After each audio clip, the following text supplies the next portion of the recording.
નમસ્કાર વિદ્યાર્થી મિત્રો, ધોરણ 12 સાયન્સ છે એના ભૌતિક વિજ્ઞાનના છેલ્લા લેક્ચરમાં આપણે સરેરાશ જીવનકાળનું સૂત્ર તર્યું હતું. કયું સૂત્ર તર્યું હતું? સરેરાશ જીવનકાળ. હવે એમાં આપણે સરેરાશ જીવનકાળ એટલે શું થાય કે પ્રારંભમાં રહેલા ન્યુક્લિયસની સંખ્યાનું ઈમા ભાગના ન્યુક્લિયસની સંખ્યા થાય. એ જે સમયગાળો છે એને કહેવાય સરેરાશ જીવનકાળ, અથવા તો બધા ન્યુક્લિયસના જીવનકાળનો સરવાળો ભાગ્યા એની સંખ્યા, એટલે શું કહેવાય સરેરાશ જીવનકાળ. એનું સૂત્ર શું હતું? સંજ્ઞા ટાવ બરાબર 1/λ, અથવા તો ટાવ બરાબર 1.44 ટાવ T1/2 અર્ધાયુ. હવે આ પાઠની અંદર આપણે જો સૌથી પહેલાં તો ત્રિજ્યાનું સૂત્ર આવતું, r બરાબર r0 a⁻⁴ પછી ઘનફળ 4/3 પાયર ઘન, એની ઉપરથી r ની કિંમત મૂકીને ગણી કે પછી E બરાબર ડેલ્ટા mc², ઉર્જાનું સૂત્ર. પછી ન્યુક્લિયન દીઠ બંધન ઉર્જા EBn બરાબર કુલ ઉર્જા EBના છેદમાં એના ન્યુક્લિયસ પરમાણુ ભાર એટલે કે A. એની સિવાય દળ ક્ષતિ NMN + ZMP - કુલ દળ M. આ બધા સૂત્ર ગણ્યા. એના આધારે આપણે હવે દાખલા ગણવાના છે. તો આજે 2-3 દાખલા ગણીએ. એમાં સ્વાધ્યાયનો દાખલા નંબર પહેલો, ઉદાહરણ પહેલું, ચોપડીમાં જે ઉદાહરણ આપેલા છે એમાં ઉદાહરણ નંબર 1. હવે ઉદાહરણ 1 શરૂ કરતાં પહેલાં તમને 1-2 વસ્તુ કહી તમારે ખાસ યાદ રાખવાનું છે કે પ્રોટોનનું દળ અને ન્યુટ્રોનનું દળ, આ બે વસ્તુનું દળ યાદ રાખવાનું છે. પ્રોટોનનું દળ છે 1.00727 U છે અને ન્યુટ્રોનનું દળ છે 1.00886 U છે. આ બેના દળ ખાસ યાદ રાખજો. પ્રોટોનનું દળ 727 U અને ન્યુટ્રોનનું દળ 866 U, 1.00. બરાબર? આ દાખલામાં ઘણીવાર નહીં આપ્યું હોય તો તમારે હાથે કિંમત યાદ રાખીને મૂકવાની છે કે પ્રોટોનનું દળ 1.00727 AMU છે અને MNનું દળ, ન્યુટ્રોનનું દળ 1.00866 U છે. બરાબર? ખાસ યાદ રાખજો. ચાલો, તો હવે જ્યારે દાખલામાં શરૂ આવશે ત્યારે હું તમને કહીશ. અત્યારે આપણે ઉદાહરણ નંબર 1 ગણીએ કે આયન એટલે કે લોખંડના ન્યુક્લિયસ માટે દળ આપેલું છે. લોખંડના ન્યુક્લિયસનું આપણને દળ આપેલું છે 55.85 U, એટલે MFE બરાબર 55.85 U. અને એનો પરમાણુ ભાર આપેલો છે એ બરાબર 56. તો એની ઘનતા ગણવાની છે. શું ગણવાનું છે? ઘનતા. તો હવે ઘનતા માટે તમને પહેલાં તો આ આવડવું જોઈએ, ઘનતાનું સૂત્ર કે આયનના ન્યુક્લિયસ છે ને, હા, તો આયનના ન્યુક્લિયસની ઘનતા બરાબર શું આવશે? એનું દળ ભાગ્યા કદ, એટલે MFE ના છેદમાં V, એટલે MFE છેદમાં એનું કદનું સૂત્ર શું આવશે? 4/3 પાયર ઘન. તો ડાયરેક્ટ કિંમત ત્યાંથી મૂકી દઈશું. ચાલો, હવે તો એની માટે આપણે શું ગોતવું પડશે?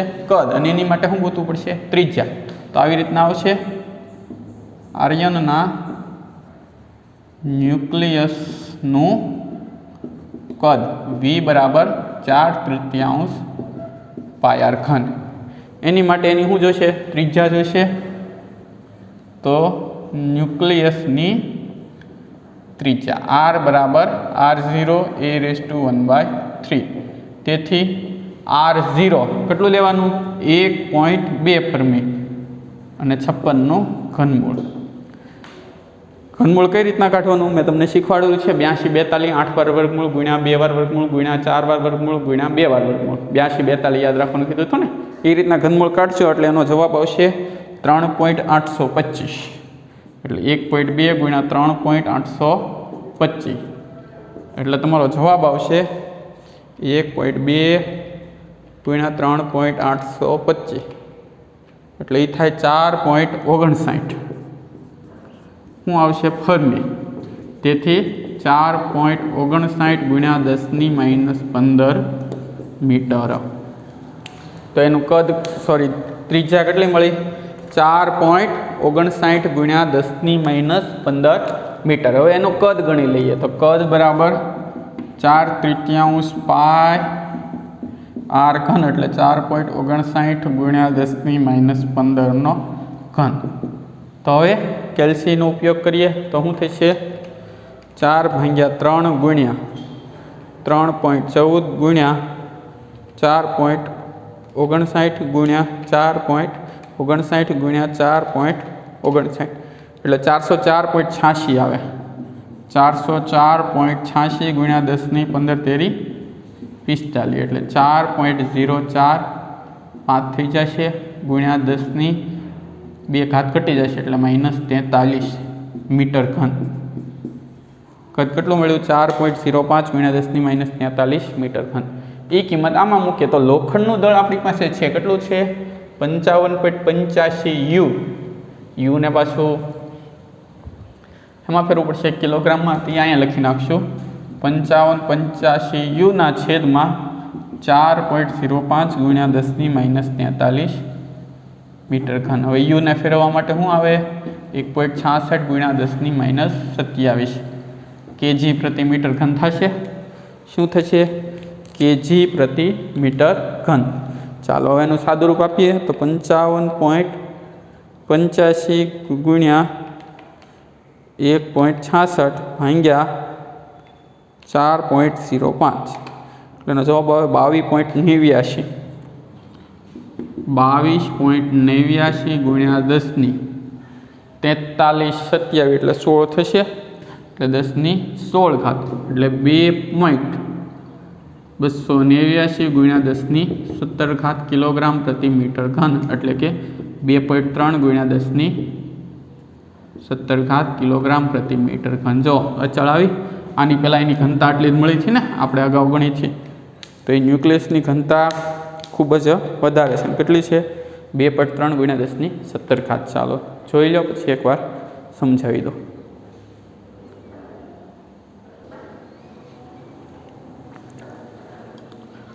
ચાલો તો ખાસ ધ્યાન રાખજો કે આ દાખલો છે ને એમાં એવું કીધું છે કે લોખંડ છે એનું દળ આપી દીધું પરમાણુ ભાર આપી દીધો અને ઘનતા ગણવાની કીધી તો તમને ખબર પડવી જોઈએ કે આયનના ન્યુક્લિયસની ઘનતા દળ ભાગ્યા કદ આવે ગોતવાનું કીધું ઘનતા શું આવે દળ ભાગ્યા કદ તો દળ છે આપણી પાસે કદ નથી કદ એની ઉપરથી મળશે તો ન્યુક્લિયસના કદનું સૂત્ર શું છે V બરાબર 4/3 પાય આર ઘન 4/3 પાય આર ઘન આર ત્રિજ્યા એની ઉપરથી મળશે તો પરમાણુ ભાર ઉપરથી તેની માટે ન્યુક્લિયસની ત્રિજ્યાનું સૂત્ર શું છે R બરાબર R0 એટલે 1.256 ઘનમૂળ એટલે 1.256 ઘનમૂળ કેમ કરાય 82 42 પહેલાં લખવાનું 56 પછી 8 વાર વર્ગમૂળ 2 વાર વર્ગમૂળ ગુણાકારની નિશાની વચ્ચે પાછી દબાવતી જવાની એટલે શું આવશે 4.59 એમ એટલે 4.59 ગુણ્યા 10⁻15 મીટર એની ઉપરથી કદ અને એની ઉપરથી ઘનતા। ચાલો હવે એની પછીનો દાખલો દાખલા નંબર 2। હવે જો ખાસ એની પછીનો જે દાખલો છે એમાં સિમ્પલ અને સરળ દાખલો છે બહુ લાંબુ વિચારવાની જરૂર નથી। આ દાખલો પૂછાય તો બધા બહુ લાંબુ વિચારીને દાખલો ખોટો પડે છે। 1 ગ્રામ દળને સમતુલ્ય ઉર્જા ગણવાની કીધી તો એની માટે શૂન્યાવકાશમાં એમાં કીધું શૂન્યાવકાશમાં પ્રકાશની ઝડપ 3 ગુણ્યા 10⁸ ઘાત મીટર પ્રતિ સેકન્ડ એનું દળ આપ્યું છે 1 ગ્રામ ઘણીવાર 1 કિલોગ્રામ હોય ઘણીવાર 1 મિલીગ્રામ હોય માઇક્રો 1 ગ્રામને કિલોગ્રામમાં ફેરવો તો શું થશે 10⁻³ કેજી થશે। તો હવે એને સમતુલ્ય દળને સમતુલ્ય ઉર્જા શું સૂત્ર છે E બરાબર mc²। એમ એટલે 10⁻³ 3 ગુણ્યા 10⁸ ઘાતનો વર્ગ એટલે 10⁻³ 9 ગુણ્યા 10⁻16 ઘાત એટલે કે 9 ગુણ્યા 10⁻16 - 13 એટલે 9 ગુણ્યા 10⁻13 ઘાત જૂલ। આ આપણો જવાબ 9 ગુણ્યા 10⁻13 ઘાત જૂલ। જો તમને ઇલેક્ટ્રોન વોલ્ટમાં ગણવાનું કહે તો હજી આને આગળ સાદુરૂપ આપીએ કે E બરાબર 9 ગુણ્યા 10⁻13 ઘાતના છેદમાં 1.6 ગુણ્યા 10⁻19 ઇલેક્ટ્રોન વોલ્ટ તો શું થશે 9 ભાગ્યા 1.6 કરીએ, 9 ભાગ્યા 1.6 એટલે 5.625 ગુણ્યા 10⁻32 ઇલેક્ટ્રોન વોલ્ટ. આ આપણો જવાબ 5.625 ગુણ્યા 10⁻32 ઇલેક્ટ્રોન વોલ્ટ. બરાબર, જોઈ લો.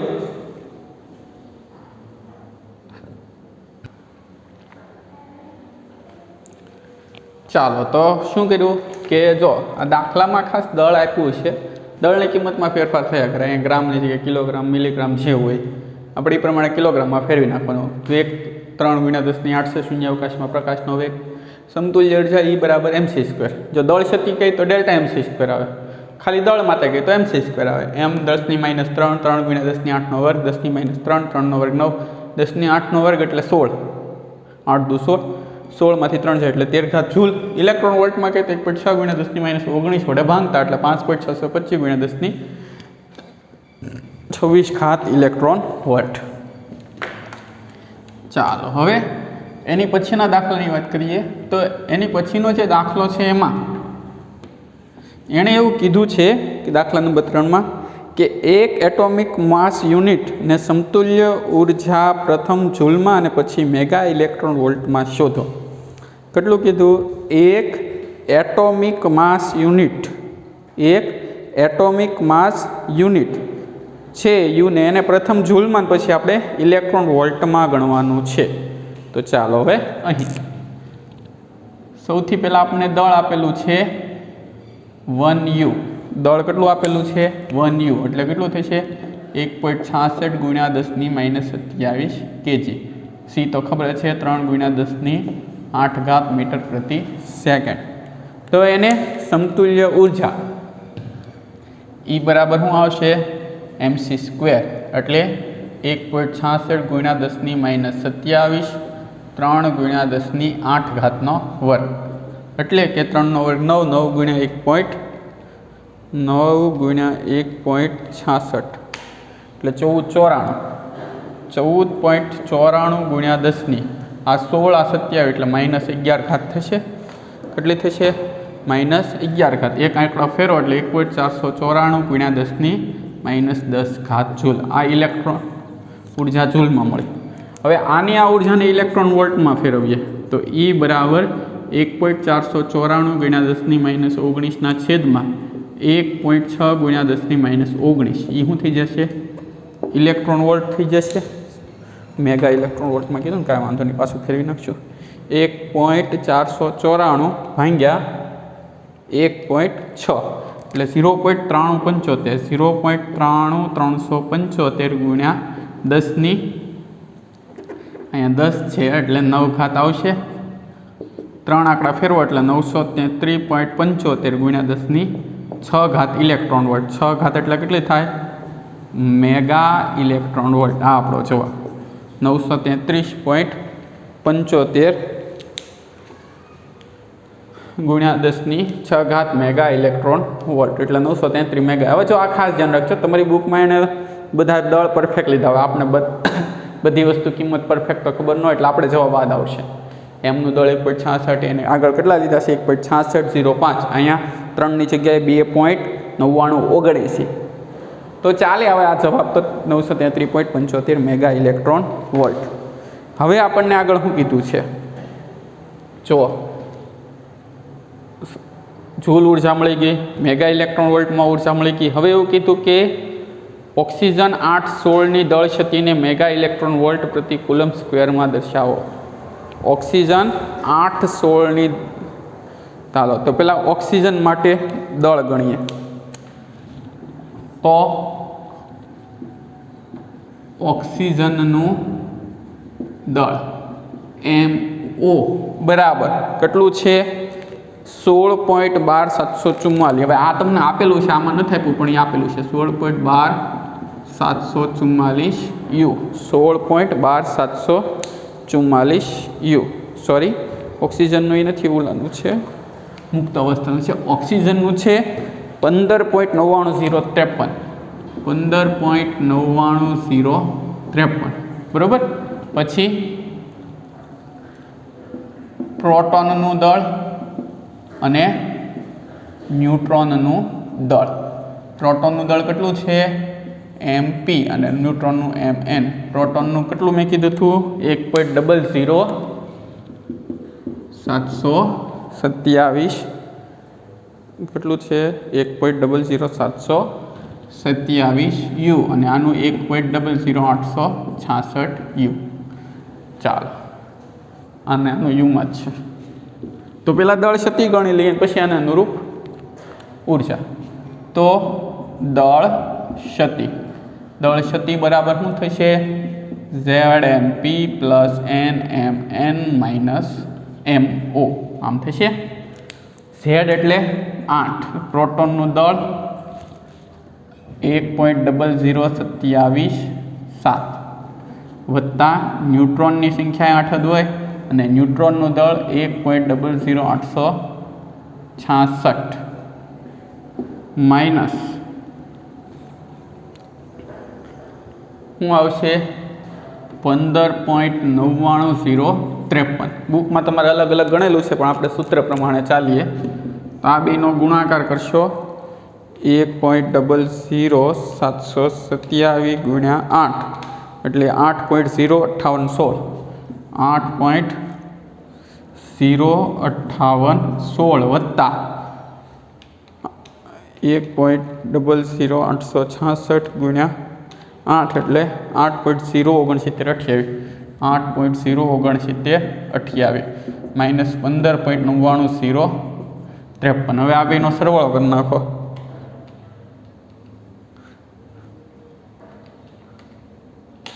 એટલે 16.12744 16.12744 માઇનસ 15.99053 એ બેની બાદબાકી કરો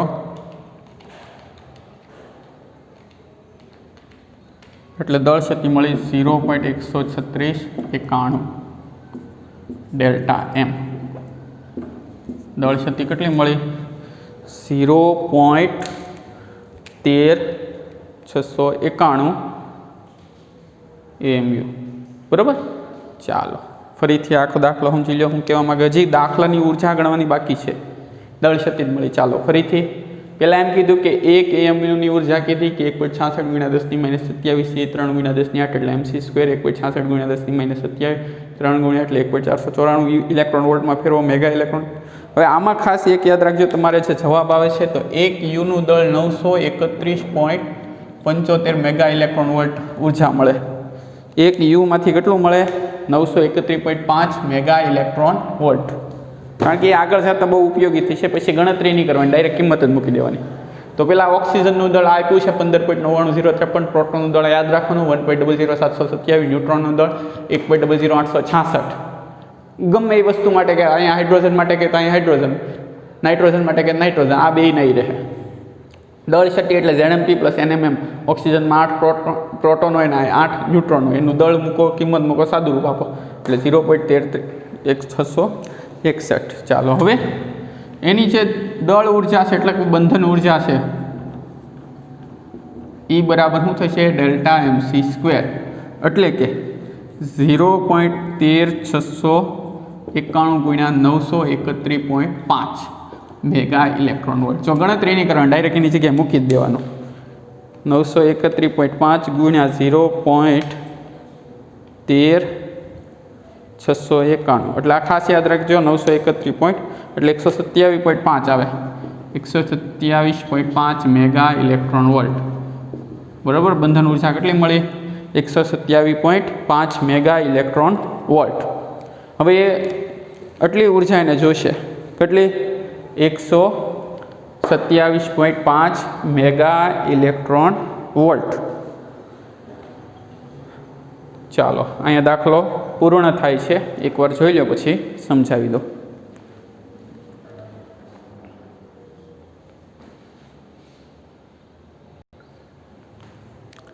ચાલો તો જો પેલા 1 AMUનું ઉર્જા ગણવાની કીધી આપણે ગણી લીધી.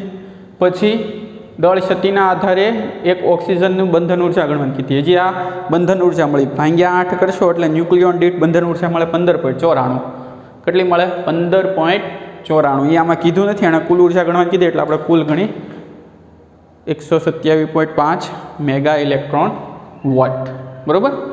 તો આજના લેક્ચરમાં આટલું રાખીએ. કાલે પછી આગળ થિયરી અથવા દાખલા ગણીશું.